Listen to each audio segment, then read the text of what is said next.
Hello, this video is going to cover setting up the inventory integration with your dynamic display campaigns in Facebook. In the video, we're going to go through the following steps. This would be a good time to take a screenshot if you'd like to keep a checklist for yourself later. But I'm going to dive straight into step one, requesting the dynamic display feed setup from within the inventory monitor interface. So from your main account summary page, you would simply click the Add Account button, provide the basic dealership information in the form here, select Dynamic Display Feeds, click the Submit button, and you're done. It's really that simple to request the feed setup. That will open up a support ticket with our support department, and they will email you as soon as the feed is ready for review in the interface. So your second step, if we refer back here, is to request your pixel installation. And that's got three parts to it. And you can see those three parts if we go ahead, and I'm going to dive into Mount Ephraim Chrysler Jeep Dodge Ram. Let's go over to the inventory feeds page. And if you click on the script installation button here, it kind of reminds you the things that you're going to have to do. You're going to be selecting Facebook.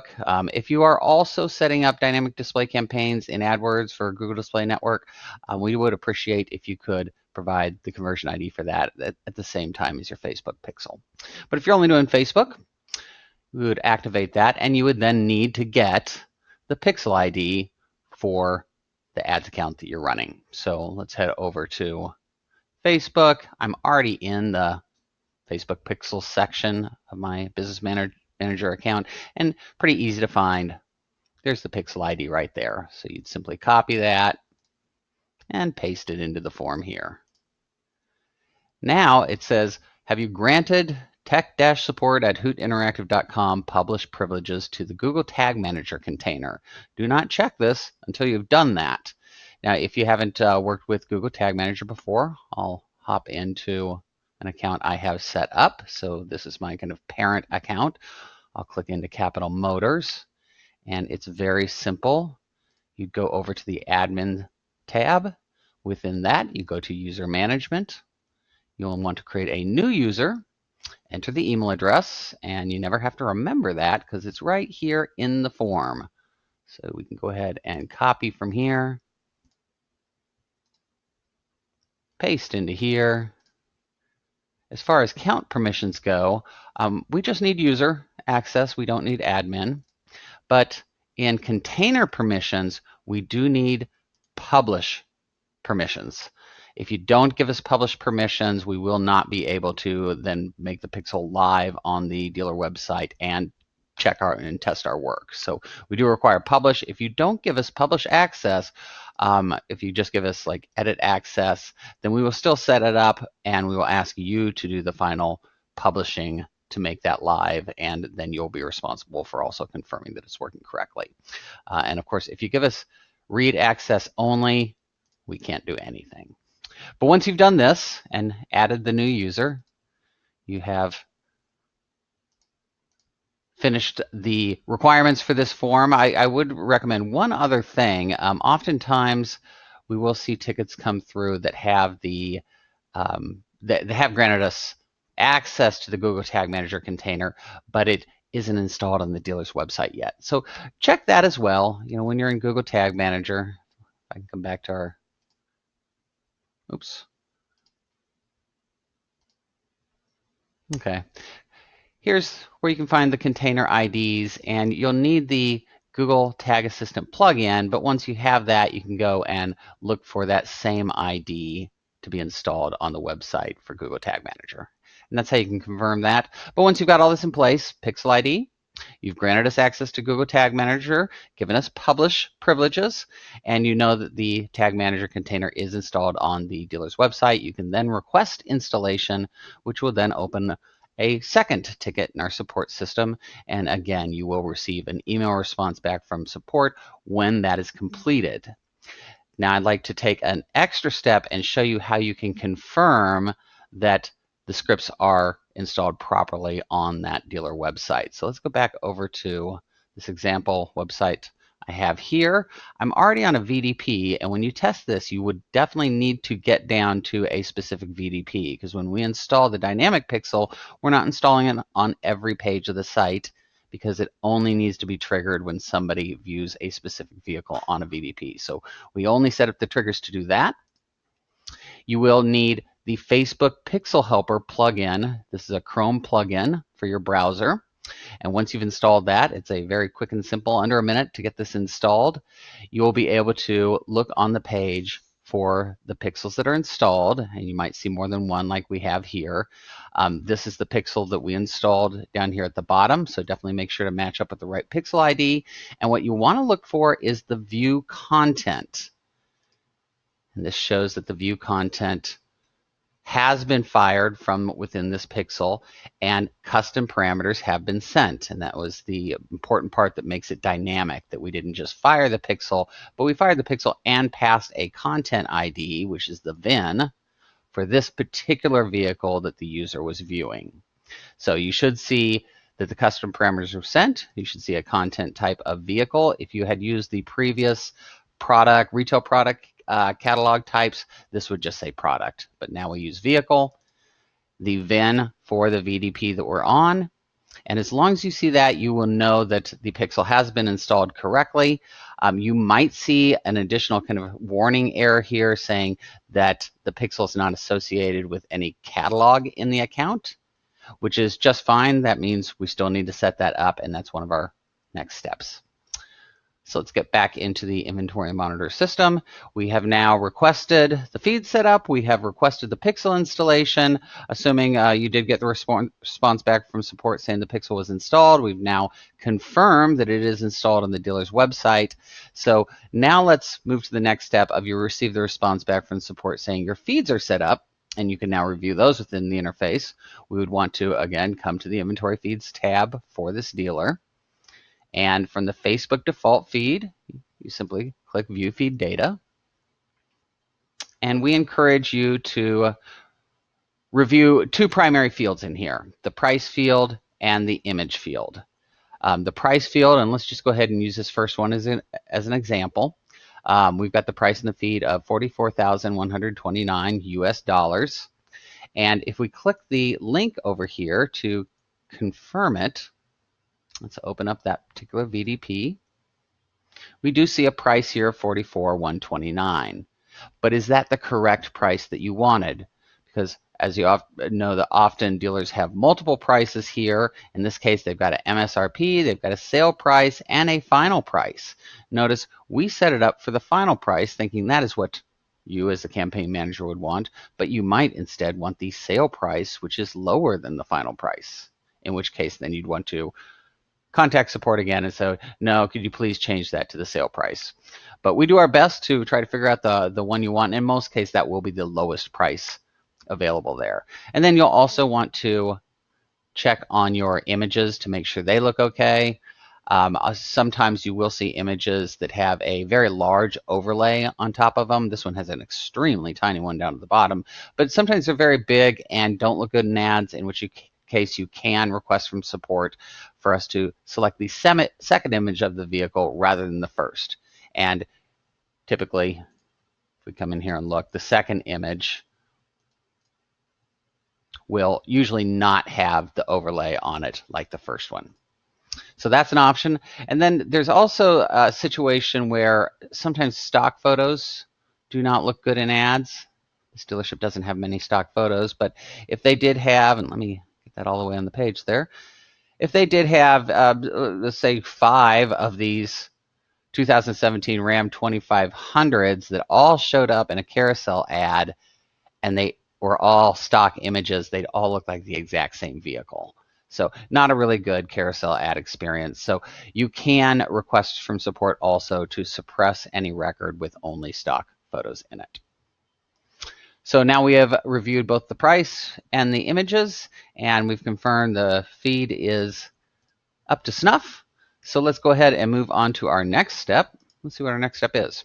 Review the feed, images and prices. The next step is to set up our catalog in Facebook.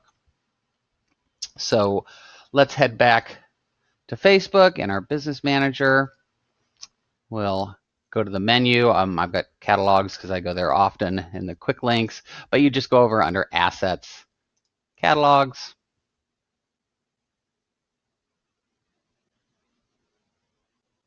Here is our catalog section. You can see I still have some of those older retail catalog types with the t-shirt icon, but we have now moved to always using the automotive catalog type with vehicles.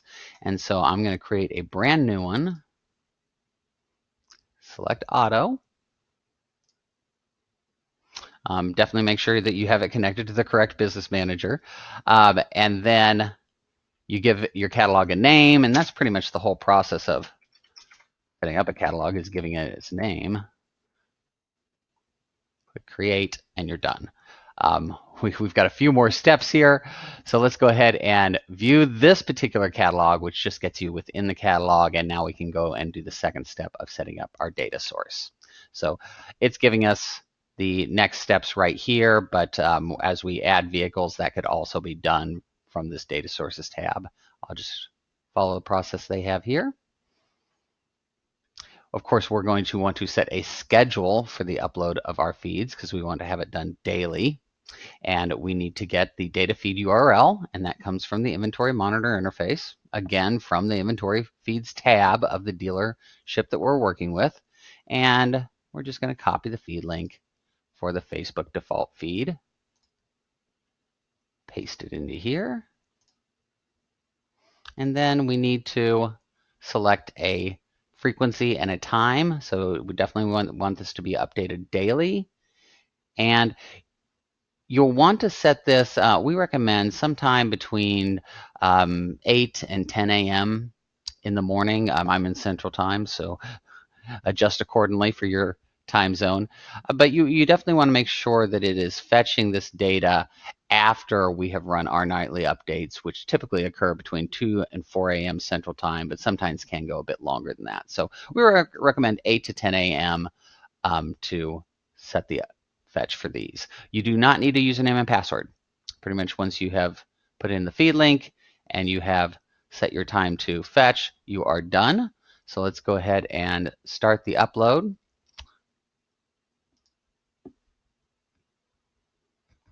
Okay, and this might take a few minutes to upload, so we'll come back to it. I'm just going to click the done right now. That doesn't stop it from being uploaded. And the next thing you're going to want to do is to add, I'm going to go directly to connect event source. This is talking about the product sets, which I'll show after we do the more important things like connecting event source. So connecting event source is simply associating it with the pixel, the same pixel that we installed on the dealer's website. So make sure you get the same pixel ID there, select that, and that will then solve that potential error you might have seen. I'll come back here to Facebook Pixel Helper. If you might have seen a yellow warning error here saying that it was not associated with the product catalog, now that would solve the problem once you associate with the pixel. So do not forget that step. Once that is complete, and we probably have completed our upload here, so I'm going to go back into data sources, and here we can see this is the feed that we just set up, and we can see that yes, we have successfully added 344 vehicles to the feed. Do not be surprised if when you go to actually view your vehicles, you saw for a second that it didn't show them. Sometimes I've seen it take as long as 10 plus minutes for the vehicles to actually show up where you can view them like this. When you view them in here, at times, based on the dimensions of the images on the dealer website, they could look poor within the ads. They could be kind of overly cropped or something like that, or maybe too much padding, in which case there are a few settings over here. It's the image transformation sections where you can go in and kind of change how those images are fit within the ad. So you could have it cropped and resize the image, which could crop off too much, fit image to ad. And I think you can see the pictures are changing over here, giving you kind of an illustration of how the change would be made for inserting that image. But definitely know that's available. The next thing I should definitely show you is the vehicle sets, which you can create them from here. I kind of like create them for over in the vehicles section. This was the second step in that 1, 2, 3 that we saw earlier, and I said I was going to skip and come back. So here we are coming back to it. So here's all vehicles, which if you're doing like dynamic remarketing, you want to use all vehicles in your feed. But what if you are setting up a campaign that's going to target to in-market truck shoppers? You do not want to use your entire feed. In that case, you'll want to set up a vehicle set or product set. And I'll go ahead and start one here. And in these, now you can look at fields that we have set up in the feed and set a filter for them. So we want to look at condition, drivetrain, exterior color, interior color. Well, I thought they had body type. Oh, they do. It's already there. Body style. There we go. And here's all the body styles that are in the feed, 51 trucks. I'll go ahead and do that. And now we have a feed that would be much better to use to target to an in-market truck shopper audience. Okay. So once you have done that, I do want to discard changes. You're essentially done with the inventory integration portion of a dynamic display campaign setup. And this is essentially where Inventory Monitor stops. And also our support team will stop at this section as far as providing assistance in how you set these up in Facebook, because from here on out, now you're setting up ad campaigns as you would for any non-dynamic campaign. I'm still going to go through the process, but this is the part where you as an agency, you are the experts in doing this. So we're going to go ahead and create, and looks like I have to attach that event source, even though this is just a demo. So let me go ahead and do that. Okay, so let's go ahead and create an ad from here. And I'll just quickly go through the process. If you're doing dynamic remarketing, you're going to want to have it with the marketing objective of catalog sales. If you're doing something like in-market audiences or anything other than or dynamic remarketing, you're going to want to use traffic. Come down here, and for the catalog, I need to, this is hopefully the demo one that I set up, give it a name, and so I'll also call this demo. And I'm just going to go ahead and next through all these. Again, this is probably all the stuff you're very familiar with. For the audience, of course, the audience is only going to be based on the pixel, so you don't really have to be doing a lot of setup there. But you would want to do a little more if you were setting this up for. 1 second, I gotta hide my screen sharing there. Okay, so I'm going to click the continue button after this. This would be the place if you were doing in-market, you'd want to then select your in-market audiences. But we're doing dynamic remarketing on this one, and you finally get to your ads page here. And I'm going to go with the carousel ad. Seems to be much more popular, but the single image ad is available. So back to the carousel, and then we're going to be able to see a preview down here at the bottom. Looks like I did select the right catalog. I'm going to look at the preview for the desktop newsfeed, because that does allow us to then thumb through the images like a user could. Okay, and we'll just take a quick look through the sections here. So add overlay images. So just what it looks like here. It's one of the ways they add the price. You can do a few changes to the appearance. Maybe make it a triangle up here. Match it up to their maybe dealer colors. Although I think red was probably closest. And you can also change the position. Oh, it's only giving me 2 options, right or left. So we're going to stick left and save. Okay, and then the text section here is the part that's going to show up above the carousel images. So this is the part that's not specific to a particular vehicle. So we have great deals for you. Okay. You can add cards at the beginning and end. At the beginning is probably not a good idea, but you could do it with a different type of image, but most likely you're going to want to start showing your inventory right off the bat. Add a card at the end that will default to being the image from your page. And then I definitely like this new feature they added for add a map card showing your nearest business location. So that would add a map. Okay, moving on, catalogs. Yeah, we're going to use the images from the catalog itself, of course.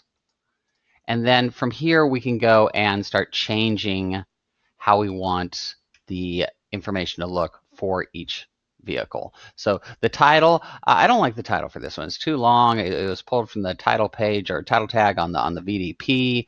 So I'm going to change that, and instead of title, I'm going to use the description, which is slightly different and a little simpler. And actually, you see that we have it below there as well. And then from here, I'm not really sure what else we'd want to stick in there, but we could do something like put in model. So and go all the way to beginning. This 1500. Trying to get to the end. There we go. Would look good in your driveway. Okay, and so that's how you're able to kind of mail merge, personalize the information from the feed into your ads. And then the see more links. So this is a link to your website. So if they click outside of the vehicle section, say they clicked up here on your logo, that would take them to the see more URL. Of course, if they clicked on any one of the vehicles or the shop now button or whatever you call the button down at the bottom, is going to take you to the particular VDP for that vehicle. Okay, and then one other thing I think is important to show here is the URL parameters. If you do like to attach your UTM parameters or call tracking parameters or anything else, this is where you're going to want to do it, because of course you can't put the deep link in the website. It's not going to apply to any of these. These VDPs are coming from the feed. So this is a way that it will automatically append on. So we can do, UTM campaign equals dynamic display. Okay. And that will, when somebody clicks a VDP or clicks an image in the ad, that will append that to the VDP URL. Okay, and that's pretty much the basics of setting up the actual campaign and ads. And again, you as the agency probably have more experience or are more experts in this part. And let's go back to our big list. We have completed everything, and at this point, you are done, and yeah, you should be able to launch and start driving traffic to the dealer's website. Do keep in mind, it is going to take a while for things to ramp up, for volume to ramp up, because they're going to start from scratch the day the dynamic pixel is installed. Their audience starts with 0, and based on how much traffic their website gets, that's going to have to build up over time. And not only for the actual users to remarket to, but if you are using carousel ads, keep in mind it does select similar images based on all the people who did look at this particular VDP, what other vehicles and what other VDPs did they also look at. So there's going to have to also be enough traffic to determine similar vehicles as well. So do not expect to be getting a lot of volume from these in your first few days, possibly your first week or more.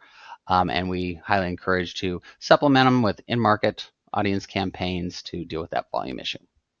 But that completes your setup of dynamic display. Thank you very much.